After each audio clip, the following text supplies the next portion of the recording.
सभी का खबर दुनिया की में और मैं हूं आपके साथ कृतिका। खबर दुनिया की में आज हम बात करेंगे अंतर्राष्ट्रीय खबरों की, जिसमें मुख्य तौर पर बात होगी बांग्लादेश की। वहां पर जो राजनीतिक समीकरण हमें नजर आते हैं उनको लेकर हम बात करें, राजनीति की स्थिति की वहां की बात करेंगे। इसके साथ ही बात करेंगे कनाडा की। आखिर जस्टिन ट्रूडो क्यों इस वक्त मुश्किलों में पड़े हुए हैं, क्यों उन्हीं के सांसद उनके खिलाफ हो गए हैं, बात करेंगे इसको लेकर। लेकिन सबसे पहले बुलेटिन की शुरुआत करेंगे सुर्खियों के साथ। अंकारा में हुए आतंकी हमले के बाद तुर्की ने सीरिया और इराक में किए ताबड़तोड़ हवाई हमले। कम से कम 59 लोगों की मौत, 47 कुर्द ठिकानों को बनाया अपना निशाना।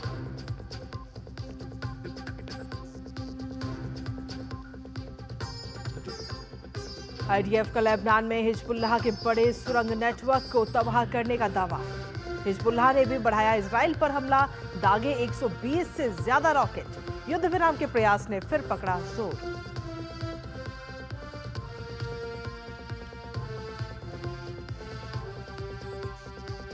शेख हसीना के इस्तीफे के पर विवाद से बांग्लादेश में बड़ी राजनीतिक अस्थिरता।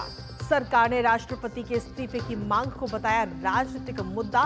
विपक्ष को पूरे मामले में साजिश की आशंका।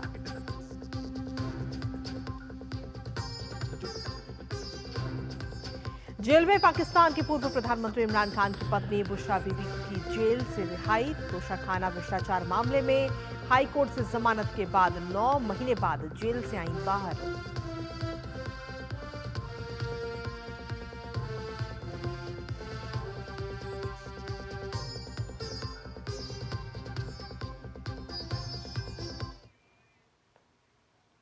और चलिए इसी के साथ बुलेटिन की शुरुआत करते हुए सबसे पहले बात करते हैं पड़ोसी देश बांग्लादेश की। जी हां, बांग्लादेश में राजनीतिक अस्थिरता खत्म होने का नाम नहीं ले रही। ताजा विवाद राष्ट्रपति के उस बयान से शुरू हुआ जिसमें उन्होंने शेख हसीना के इस्तीफे के दस्तावेजी सबूत नहीं होने का दावा किया, और इसके बाद से बांग्लादेश भड़का हुआ है और राष्ट्रपति के इस्तीफे की लगातार मांग होने लगी है। हालांकि सरकार अब इसे राजनीतिक मुद्दा भी बता रही है, लेकिन विपक्ष को इसमें बड़ी साजिश भी नजर आती है।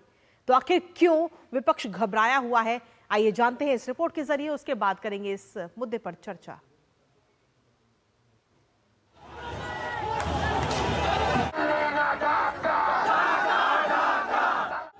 अपदस्थ प्रधानमंत्री शेख हसीना के इस्तीफे से जुड़ा विवाद बांग्लादेश को एक बार फिर उसी राह पर धकेलता नजर आ रहा है जहां कई महीने पहले वो खड़ा था। इस विवाद ने नए सिरे से विरोध प्रदर्शन, अराजकता और राजनीतिक अस्थिरता को जन्म दे दिया है।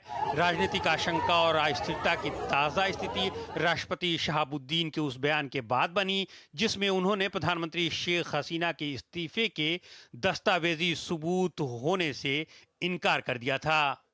एक इंटरव्यू में उन्होंने कहा कि उनके इस्तीफे से जुड़ा कोई सबूत नहीं है। मैंने कई बार उनसे इस्तीफा लेने की कोशिश की थी, शायद उसके लिए उनके पास समय नहीं था। उनके बयान के बाद बांग्लादेश की राजनीति में फिर भूचाल आ गया। आंदोलनकारी फिर सड़कों पर उतर आए और उनके इस्तीफे की मांग करने लगे। गुरुवार तक उन्हें पद से हटाए जाने का अल्टीमेटम दे दिया। राष्ट्रपति के बयान के बाद तेजी से बदलते राजनीतिक घटनाक्रम ने विपक्षी दलों के साथ साथ राजनीतिक पंडितों को भी चौकन्ना कर दिया है। मुख्य विपक्षी दल समेत कई जानकारों को पूरे मामले में साजिश नजर आती है। उनका मानना है कि पहले शेख हसीना के इस्तीफे पर सवाल, फिर राष्ट्रपति के त्यागपत्र की मांग के साथ बंग भवन का घेराव किसी बड़े षड्यंत्र की ओर इशारा करता है। कुछ लोग राष्ट्रपति की मंशा पर भी सवाल खड़े करते हुए दिखाई दे रहे हैं। उनका कहना है कि शेख हसीना के इस्तीफे का ऐलान सेना की प्रेस वार्ता में किया गया था। सत्ता परिवर्तन के बाद संविधान का निलंबन भी नहीं हुआ और राष्ट्रपति ने ही अंतरिम सरकार को शपथ दिलाई, तो उस वक्त उन्होंने शेख हसीना के इस्तीफे के दस्तावेजी सबूत का जिक्र क्यों नहीं किया। मुख्य विपक्षी दल बीएनपी को चिंता है कि अंतरिम सरकार अनिश्चित स्थिति और संवैधानिक संकट से उपजे शून्य का कोई तीसरा पक्ष लाभ उठा सकता है। अब सवाल यह है कि त्यागपत्र के दस्तावेजी सबूत न होने की स्थिति में बांग्लादेश में राजनीतिक हस्तक्षेप सुप्रीम कोर्ट करती है या सेना। खैर, इतिहास का पलड़ा सेना की तरफ भारी है। तो ये थी बांग्लादेश की कहानी, लेकिन बांग्लादेश में अब आगे क्या होगा, इस पर कई सारे सवाल खड़े हो रहे हैं और बांग्लादेश में हंगामा क्यों बरपा है, ये हमने पूरी आपको कहानी बताई। इसी पर हम बातचीत कर लेते हैं। हमारे साथ में इस वक्त हमारे मेहमान इस वक्त जुड़ रहे हैं। प्रोफेसर हर्षवर्धन पंत हमारे साथ जुड़ रहे हैं, ऑब्जर्वर रिसर्च फाउंडेशन के वाइस प्रेसिडेंट हैं। सीधा उन्हीं का रुख करेंगे। हर्ष जी, अगर देखा जाए तो तमाम सवाल कहीं ना कहीं बांग्लादेश को लेकर खड़े हो रहे हैं कि अगर इस्तीफा था ही नहीं तो आखिर क्यों ये बात कही गई, और अब आगे की राजनीति को लेकर भी कई सारे सवाल खड़े हो रहे हैं। जी बिल्कुल, क्योंकि मुझे ऐसा लग रहा है कि जो समस्या वहाँ पर सबसे बड़ी खड़ी हो रही है वो ये है कि वहाँ की जो इंस्टीट्यूशंस हैं, जो पॉलिटिकल इंस्टीट्यूशंस हैं, वो ठीक से काम करते नहीं नजर आ रहे हैं और कहीं पर लोगों को एक असंतोष है। जो सरकार, जो इंटरिम गवर्नमेंट आई है, उससे भी असंतोष है और जिस तरह की राजनीतिक गतिविधियां वहां पर हो रही हैं उससे भी असंतोष है। तो जब इतना ज्यादा सामाजिक असंतोष होता है तो वो कहीं पर राजनीतिक रूप अख्तियार कर लेता है। मुझे लगता है इसीलिए एकदम से हमने भीड़ को जुटते हुए देखा और एकदम से भीड़ सड़कों पर आई है और राष्ट्रपति के खिलाफ प्रदर्शन चालू हो गया है, क्योंकि कहीं पर उनको गुस्सा निकालना है कि 2 महीने से एक वैक्यूम है बांग्लादेश में और ये जो इंटरिम सरकार है जो बड़े जोर शोर के साथ आई थी वो उस तरह से प्रदर्शन नहीं कर पा रही है और उस तरह से एक स्टेबिलिटी नहीं दे पा रही, इसकी उम्मीद थी उस समय। लेकिन जब राष्ट्रपति की तरफ से ये बात कही गई कि उनके पास में इस्तीफे के कोई सबूत ही नहीं है, उसके बाद में जिस तरीके से युवा जो है वो अब सड़कों पर आ चुके हैं, तो क्या ये माना जाए कि शेख हसीना अभी भी प्रधानमंत्री हैं वहां की?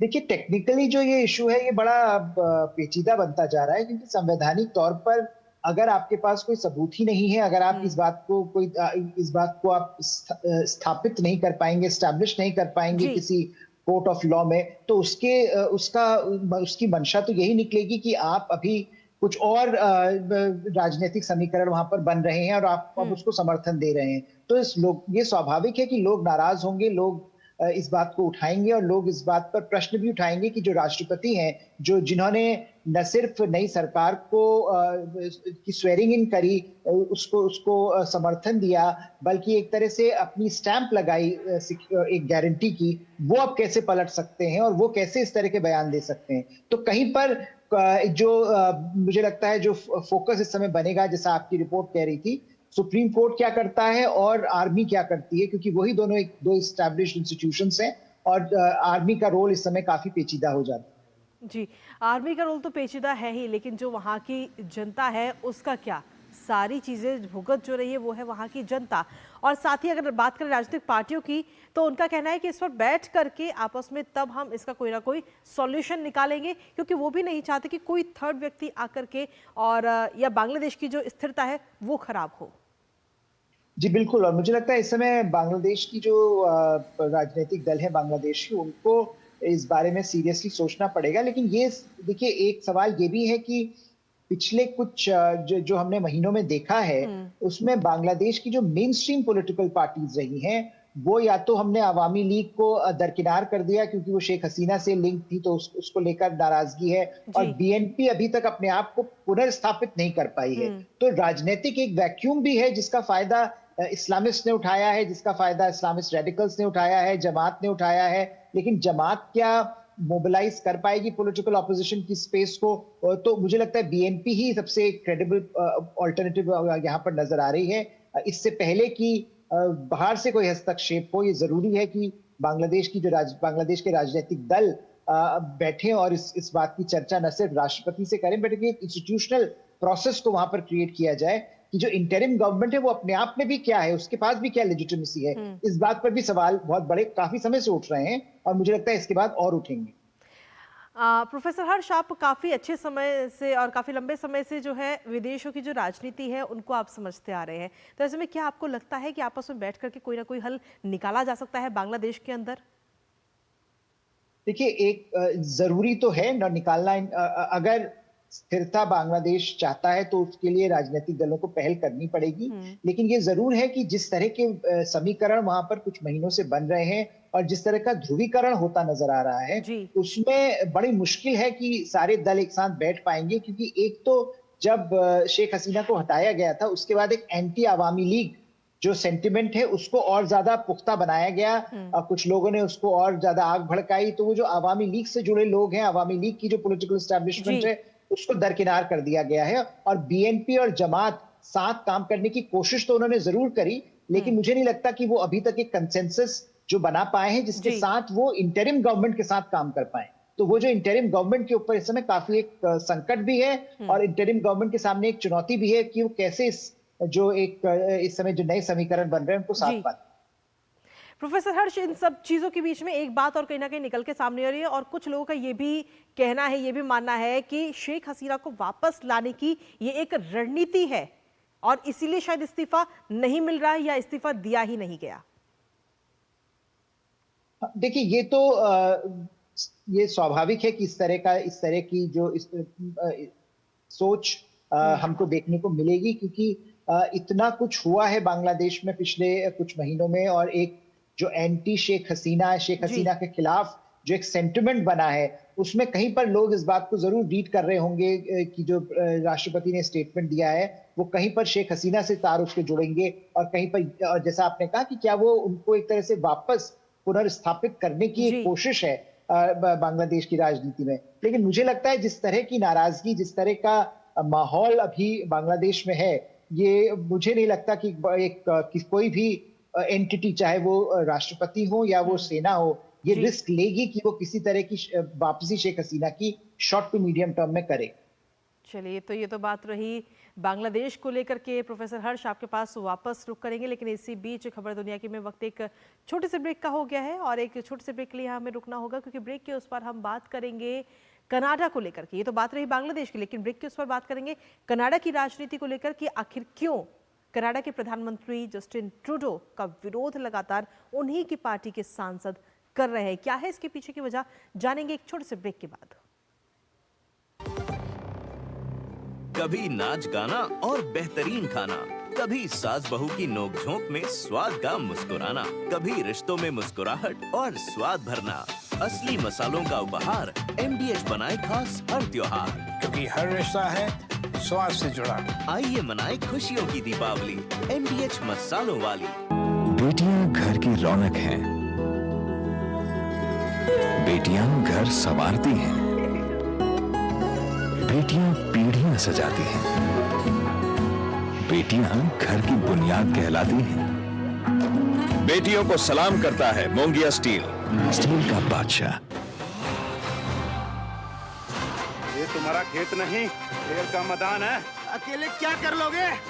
अकेले नहीं, मेरे साथ है मेरा यार, जिसके सामने हुई अड़ियल मंडूसी की भी हार तुम्हारी तरह।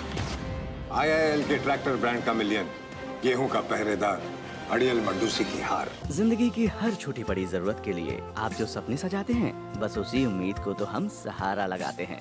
SIP आपकी सेविंग्स को आपकी खातिर काम पर लगाएगी। आज ही अपनी पहली SIP की शुरुआत करें। अधिक जानकारी के लिए अपने वित्तीय सलाहकार से परामर्श करें। LIC म्यूचुअल फंड द्वारा निवेशक शिक्षा की एक पहल। म्यूचुअल फंड निवेश बाजार के जोखिम के अधीन हैं। योजना से संबंधित सभी दस्तावेजों को ध्यान से पढ़ें। हाथ धो कर आते हैं। साबुन की जगह हैंड वॉश। मोहन का प्रमोशन हो गया क्या? सैवलॉन हैंड वॉश तो हमारा रोज का है। सिर्फ 10 रुपए में 200 ml हैंड वॉश बनाओ। Savlon powder to gel hand wash, germ से बचाए, शान बढ़ाए। और ब्रेक के बाद एक बार फिर से स्वागत है आप सभी का खबर दुनिया के में। अब बात करेंगे कनाडा को लेकर के, क्योंकि कनाडा के प्रधानमंत्री जस्टिन ट्रूडो को पद से हटाने के लिए अब उन्हीं के सांसद गोलबंद हो चुके हैं और ट्रूडो को 28 अक्टूबर तक पद छोड़ने का अल्टीमेटम भी दे दिया गया है। दरअसल लिबरल पार्टी के सांसदों का दावा है कि अगर ट्रूडो के नेतृत्व में आगामी चुनाव लड़ा गया तो पार्टी को भारी नुकसान होगा। करेंगे बात इसी को लेकर, लेकिन उससे पहले आपको दिखाते हैं हमारी ये रिपोर्ट। गिरती साख और अल्पमत सरकार को बचाने के लिए खालिस्तानी आतंकियों को पुचकारने की हिमाकत कनाडा के प्रधानमंत्री जस्टिन ट्रूडो के लिए भारी पड़ती जा रही है। पहले भारत ने उनके बेबुनियाद दावों को दुनिया के सामने बेनकाब किया, अब उनकी ही पार्टी उन्हें सत्ता से बेदखल करने के लिए तैयार है।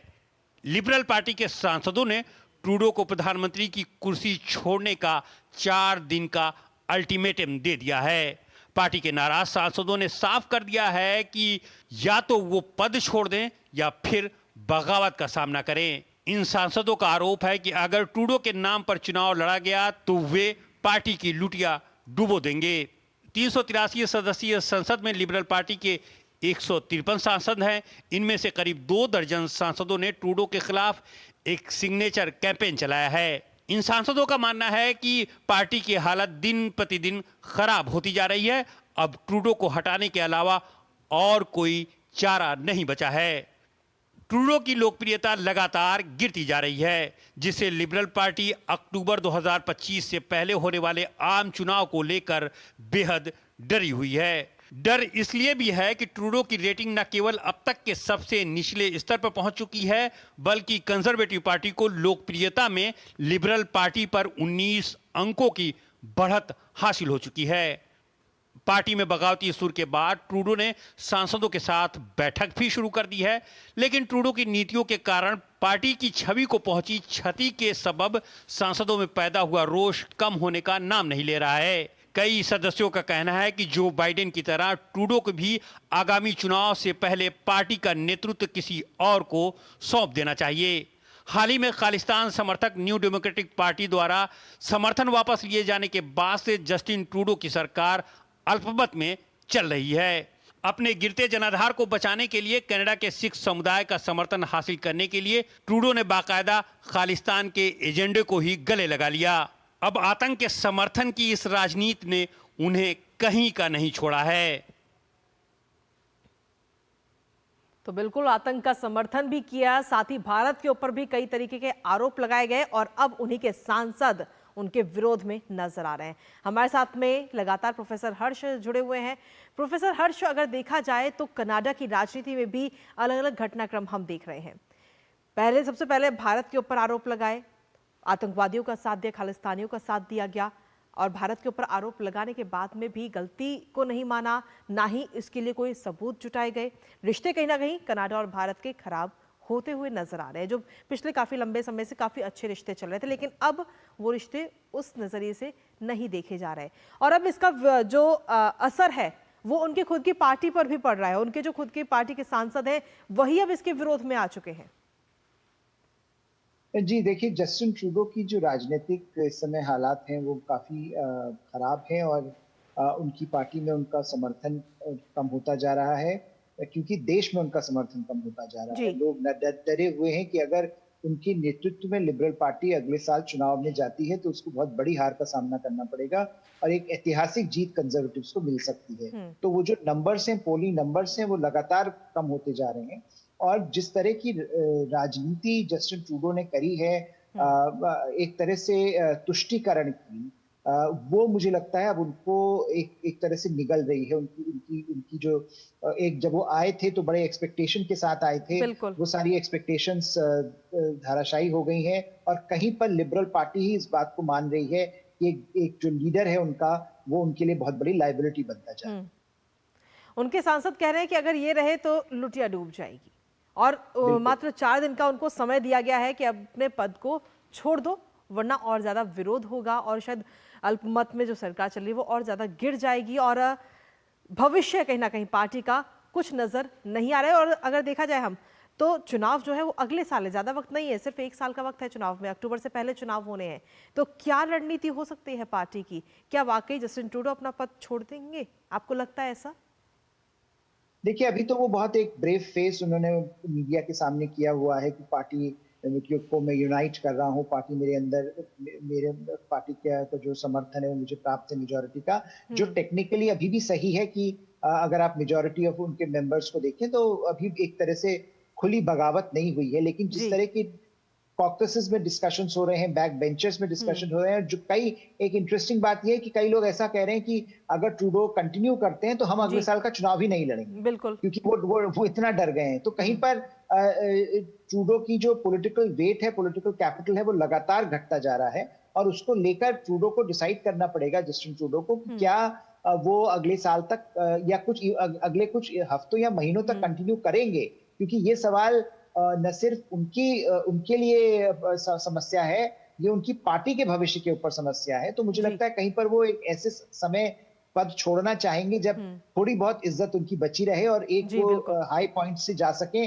अन्यथा मुझे ऐसा लगता है कि पार्टी में बहुत बड़ा रिवोल्ट होने की बहुत बड़ी संभावना बन जाए।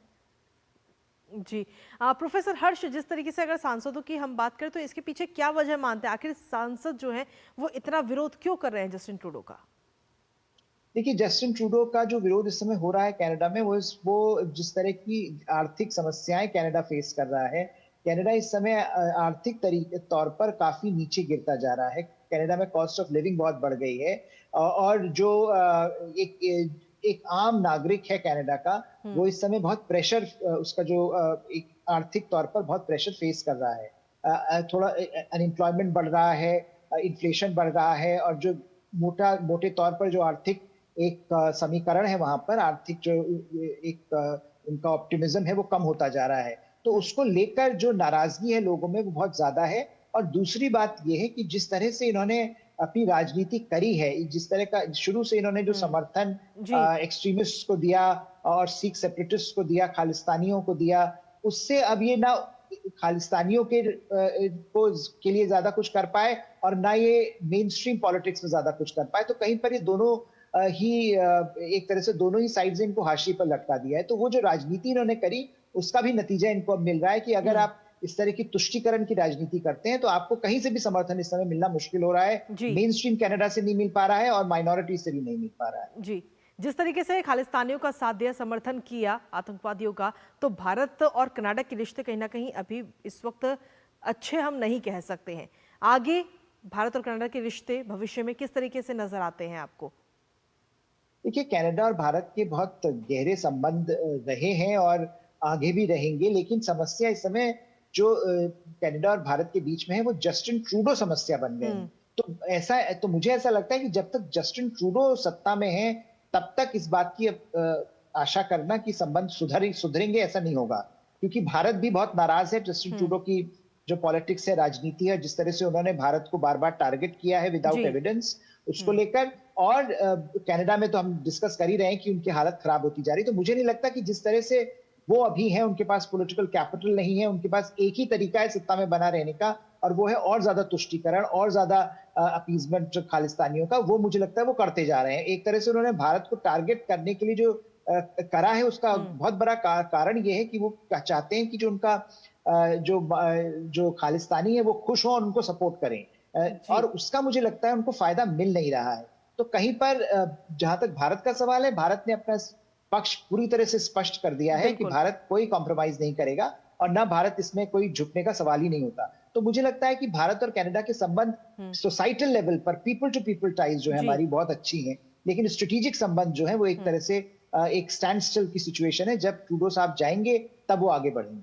चलिए, फिलहाल बहुत बहुत शुक्रिया प्रोफेसर हर्ष हमारे साथ जुड़ने के लिए और अपना कीमती समय डीडी न्यूज़ को देने के लिए, और साथ ही कनाडा और बांग्लादेश पर इतनी सारी बातें करने के लिए। और खबरों का सिलसिला डीडी न्यूज़ पर यूं ही लगातार जारी, लेकिन फिलहाल खबर दुनिया के में वक्त एक छोटे से ब्रेक का है। आप बने रहिए हमारे साथ और देखते रहिए डीडी न्यूज़। सोने की चमक और बढ़ जाती है जब वो खरा हो। अब आप कहेंगे कि ये सोना खरा है, ये मैं कैसे जानती हूँ? मैं क्या जौहरी हूँ? जी नहीं, लेकिन BIS ने इसे बहुत आसान बना दिया है। गोल्ड ज्वेलरी पर 6 अंकों वाले HUID कोड के साथ हॉल मार्किंग मैंडेटरी कर दी है। हॉल मार्क देखकर ही गोल्ड ज्वेलरी खरीदें। और हाँ, हॉलमार्क ज्वेलरी की ऑथेंटिसिटी चेक करने के लिए BIS आपके लिए लाया है BIS केयर ऐप। इसे अपने फोन में डाउनलोड कर लीजिए। जब भी गोल्ड ज्वेलरी खरीदें, BIS केयर ऐप से हॉलमार्क्ड गोल्ड ज्वेलरी की ऑथेंटिसिटी चेक करें। BIS है विश्वास का प्रतीक। BIS inspiring quality. बात जब पीढ़ियों के लिए बनने वाले घर की हो तो जिम्मेदारी बड़ी हो जाती है। गैलेंट समझता है ये जिम्मेदारी। अब डबल M रिब्स के साथ गैलेंट एडवांस TMT रीबार, निर्माण का रियल हीरो। जिंदगी की हर छोटी बड़ी जरूरत के लिए आप जो सपने सजाते हैं, बस उसी उम्मीद को तो हम सहारा लगाते हैं। SIP आपकी सेविंग्स को आपकी खातिर काम पर लगाएगी। आज ही अपनी पहली SIP की शुरुआत करें। अधिक जानकारी के लिए अपने वित्तीय सलाहकार से परामर्श करें। LIC म्यूचुअल फंड द्वारा निवेशक शिक्षा की एक पहल। म्यूचुअल फंड निवेश बाजार के जोखिम के अधीन हैं। योजना से संबंधित सभी दस्तावेजों को ध्यान से पढ़ें। गोल्डी मसाले के 100 ग्राम के स्पेशल पैक्स में फ्रेशनेस लॉक ऐसे। गोल्डी मसाले, जहां जाएं रिश्ते बनाएं। और ब्रेक के बाद एक बार फिर से स्वागत है आप सभी का खबर दुनिया की में। इससे पहले हमने बात करी बांग्लादेश और कनाडा में राजनीतिक हालातों की, और इसी के साथ फिलहाल आज के इस खास कार्यक्रम में इतना ही। लेकिन जाते जाते आपको छोड़ के जाएंगे दुनिया भर की कुछ और खास अहम खबरों के साथ। मुझे और हमारी पूरी टीम को दीजिए अनुमति। नमस्कार। इजरायली सेना का हिजबुल्लाह के खिलाफ हमला जारी है। आईडीएफ ने दक्षिणी लेबनान में हिजबुल्लाह के सुरंगी नेटवर्क को तबाह करने का बड़ा दावा किया है। उधर हिजबुल्लाह ने भी उत्तरी इजराइल में 120 से अधिक रॉकेट दागे। आईडीएफ ने गजा में एक स्कूल में स्थित हमास के कमांड सेंटर पर हमला करने का दावा किया है। युद्ध विराम के प्रयास को आगे बढ़ाने के लिए अमेरिका के विदेश मंत्री एंटनी ब्लिंकन ने कतर के नेताओं से मुलाकात की है। संयुक्त राष्ट्र प्रमुख एंटोनियो गुतेरेस ने तुरंत संघर्ष विराम का आह्वान किया है। वहीं फ्रांस ने इजरायली हमले के बाद विस्थापित हुए लेबनान के लोगों की मदद के लिए 10 करोड़ यूरो की सहायता पैकेज की घोषणा की है। बुधवार को अंकारा में हुए आतंकी हमले के बाद तुर्की ने सीरिया और इराक में कुर्दों के ठिकानों पर बड़ा हमला बोला। उत्तरी इराक में 29 और उत्तरी सीरिया में 18 ठिकानों को निशाना बनाया गया है। इन हमलों में 59 लोगों के मारे जाने की खबर है। भारत ने संयुक्त राष्ट्र सुरक्षा परिषद में विस्तार और अपनी स्थायी सीट की मांग फिर दोहराई है। रूस के कजान में ब्रिक्स समिट के दौरान भारतीय विदेश मंत्री एस जयशंकर ने कहा, ज्यादा न्याय संगत वैश्विक व्यवस्था बनाने के लिए स्थापित संस्थानों में सुधार की जरूरत है। ये सुधार तत्काल किए जाने चाहिए। अमेरिकी राष्ट्रपति पद की उम्मीदवार और उपराष्ट्रपति कमला हैरिस ने ट्रंप को फांसीवादी बताया। कमला हैरिस के बयान पर पलटवार करते हुए पूर्व राष्ट्रपति और अमेरिकी राष्ट्रपति पद के उम्मीदवार डोनाल्ड ट्रंप ने कहा कि कमला हैरिस सिर्फ बयानबाजी करती हैं, जो लोकतंत्र के लिए खतरनाक है। तूफान ट्रॉमी ने फिलीपींस में तबाही मचा दी है। तूफान की वजह से कम 26 लोगों की मौत हो गई और 1.5 लाख से अधिक लोगों को अपना घर छोड़ सुरक्षित स्थानों पर जाने के लिए मजबूर होना पड़ा है। तूफान ट्रॉमी की वजह से मूसलाधार बारिश हुई है, जिससे बड़े पैमाने पर बाढ़ और भूस्खलन हुआ। ब्रिक्स शिखर सम्मेलन में संयुक्त राष्ट्र महासचिव एंटोनियो गुतेरेस ने दुनिया में शांति बहाल करने की बात कही। संयुक्त राष्ट्र महासचिव ने रूसी राष्ट्रपति व्लादिमीर पुतिन सहित ब्रिक्स नेताओं से कहा कि दुनिया को गाजा, लेबनान, यूक्रेन और सूडान में शांति बहाल करने की जरूरत है। पाकिस्तान के पूर्व प्रधानमंत्री इमरान खान की पत्नी बुशरा बीबी को जेल से रिहाई मिल गई है। तोशा खान भ्रष्टाचार मामले में 9 महीने जेल में रहने के बाद अब हाईकोर्ट से जमानत मिलने पर बुशरा बीबी जेल से बाहर आ गई हैं।